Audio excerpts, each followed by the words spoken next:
Hola a todo el mundo, soy Irene Aterido y hoy te voy a contar otra visión de la endometriosis, una visión innovadora y intentando darte una visión que no te cuentan en otros sitios, que es lo que siempre hemos pretendido desde Me duele la regla.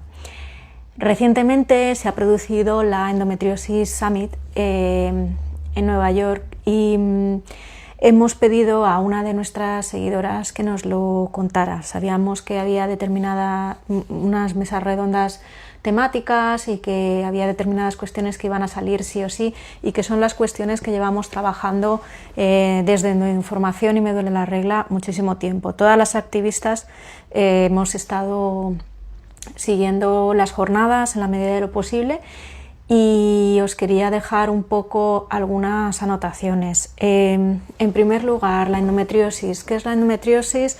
Yo propuse en Endoinformación una nueva definición de la enfermedad, en la cual dejáramos de decir que es tejido endometrial, sino células endometriósicas que proliferan, invaden, crean nuevos vasos sanguíneos y hacen fibrosis en cualquier sitio del cuerpo, hasta en 37 tejidos. Prácticamente ningún tejido del cuerpo humano está libre de endometriosis. En esta definición, en la cual siempre decimos que es tejido que tenía que crecer dentro y que está fuera, nos estamos perdiendo gran parte del comportamiento de la endometriosis, porque veréis, el cirujano Sung-Wei Guo, en un artículo del año pasado, del 2018, dice que la endometriosis sería definida mejor si dijéramos que es un tipo de enfermedad que empieza cuando se deposita epitelio y estroma del endometrio fuera del útero y que sufre un sangrado cíclico y un daño en los tejidos repetido, que además se cicatriza, porque si los tejidos tienen daño al final se acaban cicatrizando, y esto va a resultar en una metaplasia y una fibrogénesis progresiva y gradual, que está a lo largo de los años produciéndose. La metaplasia sería la formación de nuevas células y tejidos que tienen su propia cardiovascularización, su propia vascularización, y que eso forma cicatriz, fibrogénesis. O sea, sería epitelio y estroma del endometrio que, implantados en otro lugar, comienzan a sangrar repetidamente. Ese daño al tejido que está sangrando es reparado por los mecanismos naturales del cuerpo, pero de una manera insuficiente, y eso hace que progresivamente el músculo liso del útero o de otros órganos, otras vísceras, ese músculo liso hace metaplasia. Hay una formación nueva de células y tejidos, y además fibrogénesis. Cicatriza y es un proceso cíclico. Siempre tenemos los 4 mecanismos de la endometriosis ahí, que es invasión, proliferación, angiogénesis y fibrosis. Invasión, proliferación, angiogénesis y fibrosis. De una manera continua, en la cual todo el sistema inmunológico del peritoneo ya no está funcionando de manera adecuada, y es un ambiente peritoneal inflamatorio. ¿Cómo no está funcionando el sistema inmunológico? Bueno, los macrófagos no hacen su función. Por tanto, todo lo que podamos apoyar a nuestro sistema inmunológico nos va a servir muchísimo. Respecto a la Endometriosis Summit del pasado 3 de marzo en Hoboken, es una conferencia que ha tenido la participación de pacientes y de personal médico, sanitario. Esto es algo que ya se había producido, por ejemplo, en España, en las 7ª jornadas de endometriosis organizadas por Endomadrid, donde contamos con la presencia de investigadoras, investigadores y gente, activistas, que intentamos dar otra visión, aunque no conseguimos tener una visión desde la nutrición, y la fisioterapia del suelo pélvico y la inmunología, pero sí que contamos con una buena introducción de fisiopatología, y estos vídeos los podéis ver en el canal de Endomadrid. En la Endometriosis Summit del pasado marzo del 2019 hubo 25 especialistas y tenían a gente que era cirugía de excisión, de investigación, de ginecología, fisioterapia, nutrición, urología, sexualidad y género. Fue organizado, fijaos, por la fisioterapeuta Sally Sarrell y el cirujano Andrea Vidali. Yo creo que esto no es por casualidad, no es por casualidad que haya otra visión de lo que es la patología desde la Endometriosis Summit, y que es una visión en la que yo concuerdo, que me parece innovadora, y que realmente desde el 2014, que se hicieron las primeras jornadas Endomarch en Madrid, donde sí se contó con presencia de investigadores, ya estábamos informadas, digamos, las asociaciones y las activistas sobre qué es lo que estaba ocurriendo y cuál era el nuevo paradigma. El nuevo paradigma de endometriosis pasa por considerarlo una enfermedad con una alteración inmunológica de base, con una génesis desde la exposición in útero, con un debut en la menarquía con desencadenantes por factores medioambientales y de estilo de vida, de hábitat y de nutrición, alimentación, la dieta que tengamos, y la exposición a sustancias a lo largo de todas nuestras vidas, sea por textil, sea por los contaminantes y los tóxicos que puede haber en los productos de limpieza, en los productos de higiene personal, champúes, cremas, maquillaje, etcétera, etcétera. A todo esto le juntamos la creación endógena de estrógenos a partir de la pubertad por parte de los ovarios principalmente, pero también otras glándulas y tejidos del cuerpo, y una baja receptividad a la progesterona. Hay una especie de resistencia a la progesterona, igual que hay una resistencia a la insulina, que nos hace más proclives a coger peso y a impedirnos perderlo, básicamente. Como digo, la primera vez que se hizo algo centrado en las pacientes en el Estado español fue en 2014, y se volvió a repetir en el 2017 en las jornadas de endometriosis de Madrid, donde activistas como Maite Hernández y yo misma, investigadoras independientes como la doctora Ocon y la ginecóloga Barranco Castillo, que tiene una cátedra de investigación en la Universidad de Granada, o la Fundación Alborada, ofrecieron ponencias sin financiación de ninguna empresa de suministros médicos, ni de parafarmacia, ni de medicamentos, ni había centros sanitarios privados, ni clínicas de fertilidad. Tengo que rectificar, porque sí que hubo una representante de una conocida clínica de fertilidad, pero pedimos que no centrara la ponencia en las clásicas temas de fertilidad. Es muy pocas veces que tenemos eventos sin conflictos de interés sanitario, ni en España, ni en Europa, ni en Estados Unidos. Y nos tenemos que también tener en cuenta que la Endometriosis Summit pudo ser retransmitida, y nos alegramos un montón de ello, pero pudo ser retransmitida porque lo patrocinaba Lumenis, que es una empresa, básicamente la del láser de las laparoscopias. Fue Heather Guidon, del Centro para el Cuidado, la Atención a la Endometriosis, Center for Endometriosis Care, de Atlanta, la encargada de la ponencia inaugural, en la que recalcó la importancia de crear conciencia social sobre la endometriosis a través de experiencias personales, a ser posible creando a la vez cambios a nivel político y aumentos en los presupuestos de investigación. Según ella, y yo coincido, es que no existen actualmente incentivos para mejorar la calidad del tratamiento de la endometriosis, porque el sistema de salud se beneficia de estas cirugías incompletas, de estas intervenciones quirúrgicas que nos obligan a quedarnos sin órganos, con órganos parcialmente extirpados o extirpados de una manera incorrecta.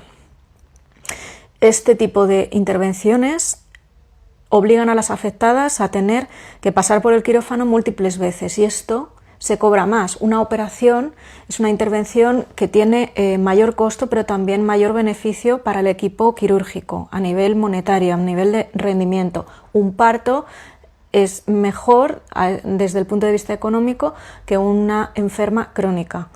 Entonces, si el sistema de salud no tiene incentivos para cambiar la manera en la cual nos están tratando, es muy difícil que vayan a llegar innovaciones. Necesitamos esos incentivos por parte de los poderes públicos y las administraciones sanitarias.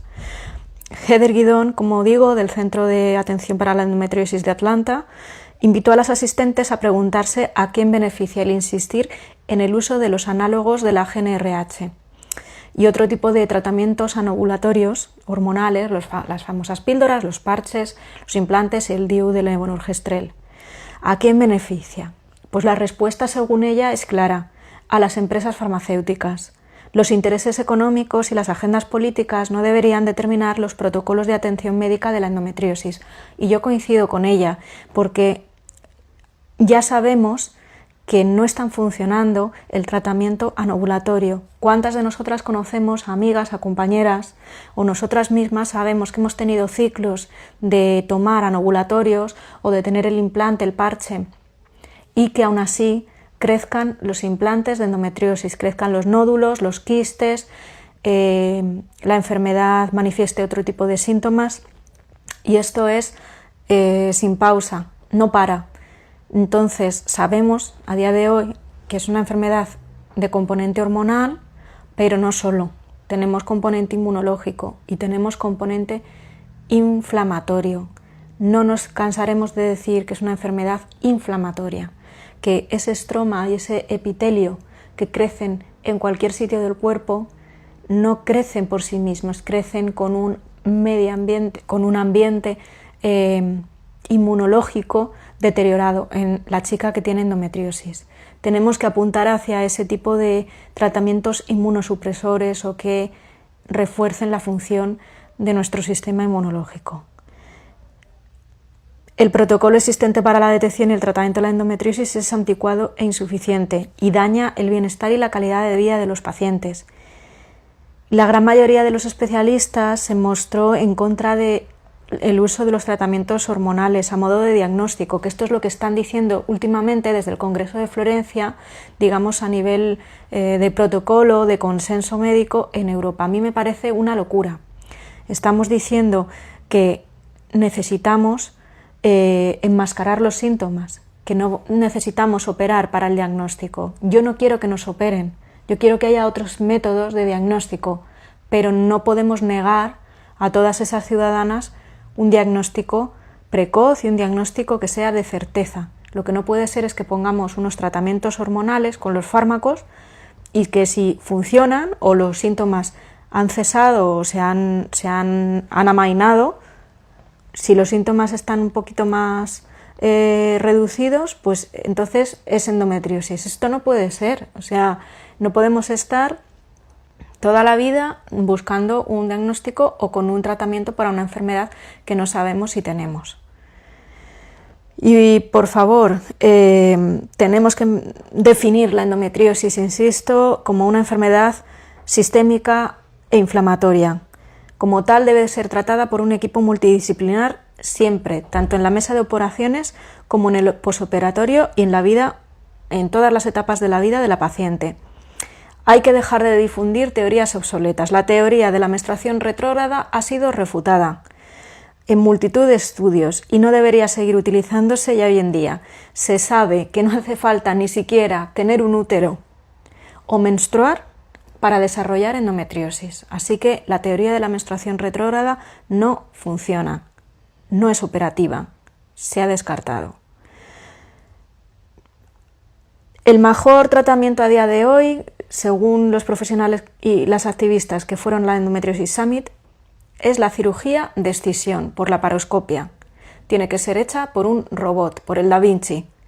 Sin esto nos dejaremos restos de enfermedad atrás y habrá recidiva. Estaremos una y otra vez entrando en quirófano, una y otra vez perdiendo calidad de vida después de cada operación. La doctora Iris Orbuch, que se ocupa un montón de la endometriosis en adolescentes, dice que el 70% de las adolescentes con dismenorrea que no se resuelva con antiinflamatorios podría padecer endometriosis. El 70%, chicas. Y esto necesita que lo reconozcamos para derivarlas a los especialistas lo antes posible, incluso operarlas.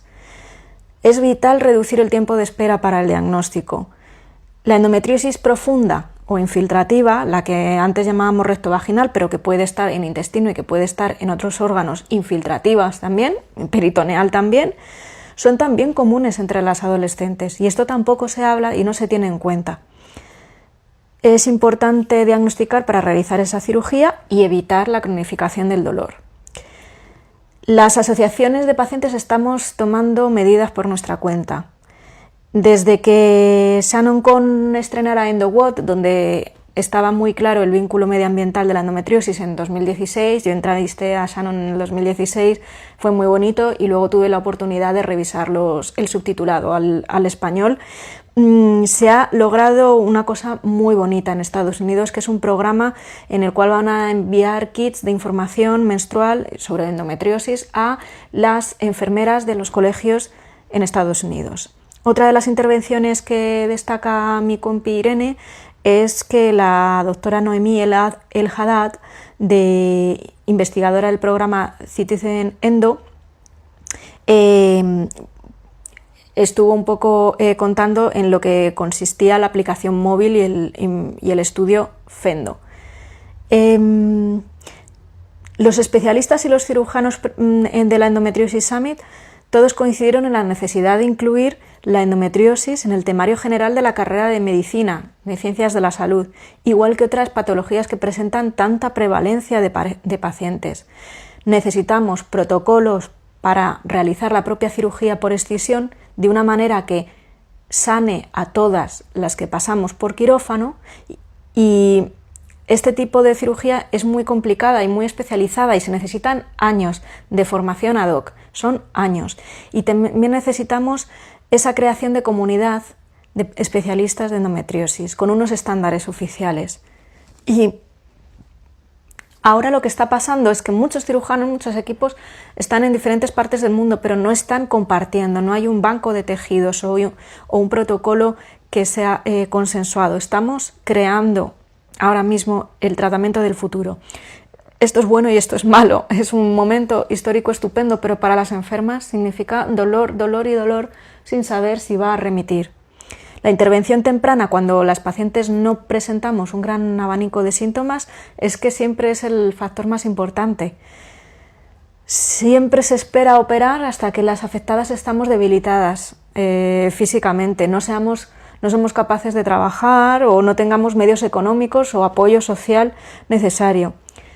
En esa situación en la cual estamos desahuciadas, en la cual estamos doloridas y sin dinero, o sin posibilidad de tomarnos un periodo de descanso, unas vacaciones, un posoperatorio en regla con su rehabilitación de suelo pélvico, en esa situación no se van a conseguir nunca los mejores resultados postoperatorios.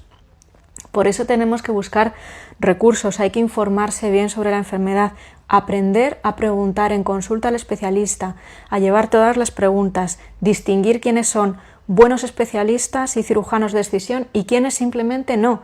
No todos los ginecólogos son buenos para la endometriosis, es una cuestión de tu calidad de vida futura. También hubo la oportunidad de charlar en la Endometriosis Summit con una profesional que me gusta mucho, Jessica Drummond, que está especializada en salud hormonal femenina. Por ejemplo, mi compañera Alicia Bello de Recupera tu Ciclo se está formando con ella.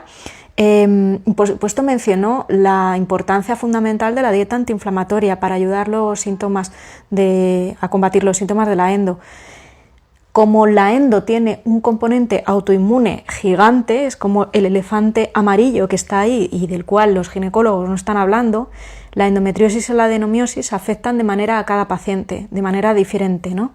Por eso es súper importante consultar con una experta en nutrición funcional y adaptar la dieta de forma personalizada, no solo que sea antiinflamatoria y que sea saludable, necesitamos adaptarla y suplementar conforme al estado nutricional y al tipo de vida que lleve la chica.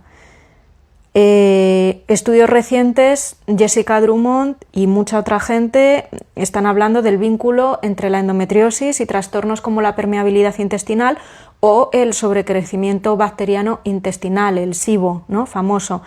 En los próximos años esperemos que pueda haber más comprensión sobre todos estos componentes y mecanismos de la enfermedad que la hacen tan dolorosa a nivel gastrointestinal. ¿Quién no ha tenido la endotripa hinchada y que aunque tengamos una buena dieta, muchas veces es imposible ocultarla, imposible aliviarla y provoca dolor y provoca disfunción de suelo pélvico? Después afecta a tener cistitis intersticial o no poder defecar, etcétera, etcétera. Nos cuenta Irene sobre la Endometriosis Summit, en el panel Endometriosis de los pies a la cabeza, que varios de los expertos discutieron sobre la fisioterapia de suelo pélvico en el tratamiento de la endometriosis, del posoperatorio y el tratamiento de todos los síntomas y los trastornos asociados a la propia enfermedad, a la endo y a la adeno, porque claro, las operaciones quirúrgicas provocan secuelas, provocan síndrome adherencial, adherencias, y luego también hay que tratar las secuelas de los tratamientos hormonales. ¿Qué secuelas son? Disfunción de suelo pélvico, síndrome miofascial, cistitis intersticial, adherencias pélvicas y abdominales, hernias, que son muy poco examinadas, no se habla en España para nada del tema de las hernias pélvicas y son una fuente de dolor brutal. La fisioterapeuta Tayaba Ahmed hizo también una buena descripción de los mecanismos del dolor crónico, ya que el dolor constante provocado por la endometriosis puede terminar afectando a todo el cuerpo. Por ejemplo, a través de unos mecanismos claros. Está claro que a través de los espasmos musculares, a través de la inflamación, de los cambios mecánicos, de la irritación de los nervios periféricos y provocar debilidad muscular. A través de todos esos mecanismos es por lo que se hace este magma del dolor crónico, que es inflamatorio, pero también es visceral, es nociceptivo, sí, pero también es neuropático, inflamatorio. Tenemos todos los tipos de dolor en endometriosis. Entonces, esta fisioterapeuta, la doctora Ahmed, explica que provoca cambios la endometriosis en la forma en la que el cerebro procesa las señales de dolor. Esto es lo que se llama el fenómeno de sensibilización central, hiperalgesia y alodinia, que es cuando tienes unas sensaciones anómalas a las que tendrías que tener, por ejemplo, que una caricia te puede doler, ¿no? Ella explica, esta fisio y muchísima otra gente, de neurólogos, que otro factor que puede causar dolor y puede aparecer en combinación con la endometriosis, la adenomiosis o tras las intervenciones quirúrgicas, son las hernias. Las hernias o los problemas de vejiga son un problemón que no está siendo ahora mismo atendido desde ginecología, apenas la saben diagnosticar y forman parte de esos enormes dolores que incluso después de una cirugía no se han resuelto. También nos cuenta Irene que en la Endometriosis Summit habló el cirujano Mark Zoland. Él recalcó que es habitual que los especialistas en endometriosis no vean las hernias durante la operación, o sea, operan y no ven, ya que estas intervenciones por laparoscopia son dentro del peritoneo y por eso es necesario operar las hernias por separado o tenerlo en cuenta. Entonces tendríamos que tener un plan preoperatorio en el cual pudiéramos hacer esta pregunta de si existe la sospecha de que haya hernias. Por supuesto, siempre indico que antes de operarse tengo un post teniendo información sobre 8 cosas que tener en cuenta antes de operarse de endometriosis, y una de ellas es: voy a poder grabar la operación y cuál es el plan con el escenario A, pero cuál es el plan con el escenario peor que pueda ocurrir durante tu cirugía por laparoscopia. Y esta es una de las cosas que deberíamos preguntar, el tema de las hernias. La última mesa redonda es una de las que más me gustaron de la Endometriosis Summit. Subrayó la importancia de usar un lenguaje incluyente para las personas LGTBIQ, tanto por parte del personal sanitario como también llamada de atención a las asociaciones de endometriosis. Las asociaciones de pacientes, a la hora de tratar con las personas LGTBIQ+, no siempre ha sido adecuado. ¿De qué estamos hablando? Pues de gente como yo, de mujeres lesbianas, bisexuales, de los hombres trans, de las personas intersexuales con endometriosis y de las personas de género no binario, personas que no se identifican como mujeres, pero que también padecen endometriosis en su sistema reproductor, pero también en otras zonas del cuerpo, al igual que en cualquier mujer cissexual. Este grupo de personas, el colectivo LGTBIQ, tiene muchas más dificultades que las mujeres cisgénero de acceder a una atención sanitaria correcta. Tiene dificultades a la hora de recibir tratamiento médico y de encontrar apoyo en los grupos de pacientes y en las asociaciones. Por una parte vemos la discriminación que sufrimos las mujeres bisexuales, lesbianas, queer y los hombres trans por parte del personal médico y sanitario, en los centros hospitalarios, en las urgencias, porque claro, quizás la apariencia no sea la habitual o la que se supone de manera normativa que tenemos que tener las pacientes con otras orientaciones sexuales o con otras identidades de género. Y luego, por otro lado, estas pacientes y estos pacientes sufren muchas veces experiencias todavía más traumáticas que las mujeres cissexuales. En tratamientos anteriores pueden haber tenido experiencias bien traumáticas, incluso con su momento quirúrgico o médico de transición de género, todas las operaciones de transición de género, donde la endometriosis no era atendida, o viceversa, que primero fuera atendida la endometriosis desde un punto de vista puramente ginecológico, sin atender a cómo va a ser en el futuro el tratamiento médico o el acompañamiento médico de la transición de género. Cory Smith es una activista trans, es un hombre trans que continúa teniendo endometriosis después de la transición, como es lógico, igual que bien sabemos que se continúa teniendo endometriosis después de la histerectomía o de la menopausia. Y Cory Smith dio ejemplos de cómo actualizar los formularios de admisión a hospitales, dejando un espacio libre, por ejemplo, para que la persona no tenga que seleccionar sexo o género, que sería lo más correcto, hombre o mujer, y dejarlo en blanco la posibilidad, no marcar nada en las casillas. Hay un montón de activismo hecho en torno a la salud sexual y yo personalmente sí que atiendo a personas no binarias y a hombres trans que tienen endometriosis, asesoro también a fisios de suelo pélvico a la hora de utilizar un lenguaje inclusivo para toda la zona pelvi-perineal. Yo es una de las cosas que más he trabajado y la inclusión de mujeres lesbianas, bisexuales y queer en consulta ginecológica. Tenemos que estar en todas partes, tenemos derecho a la atención igual que cualquier otra mujer y tenemos que estar presentes también en la investigación y en tener en cuenta si hay factores de estilo de vida o de riesgo que atender específicamente. En cuanto a la Endometriosis Summit, esto es un poco todo lo que os cuento de la mano de Irene, que le agradezco desde aquí de nuevo su gran generosidad a la hora de escribir este post y siempre reforzar el tema de que tenemos derecho a un diagnóstico. Lo que no podemos pensar en 2019 es que sigamos diciendo que si el tratamiento funciona entonces es que es endometriosis. Necesitamos investigación con biomarcadores, con analíticas, algo que no sea cruento, que no sea una operación y ver por prueba o error que si con una pastilla si funciona entonces es endometriosis y si no funciona es que no era endometriosis, era otra cosa. No, no es así, porque todas sabemos que los tratamientos hormonales no siempre funcionan, no siempre nos van bien, hay diferentes tipos de píldoras combinadas y no todas son adecuadas para la endometriosis. Necesitamos tratamiento farmacológico que sea ad hoc, que sea para nosotras.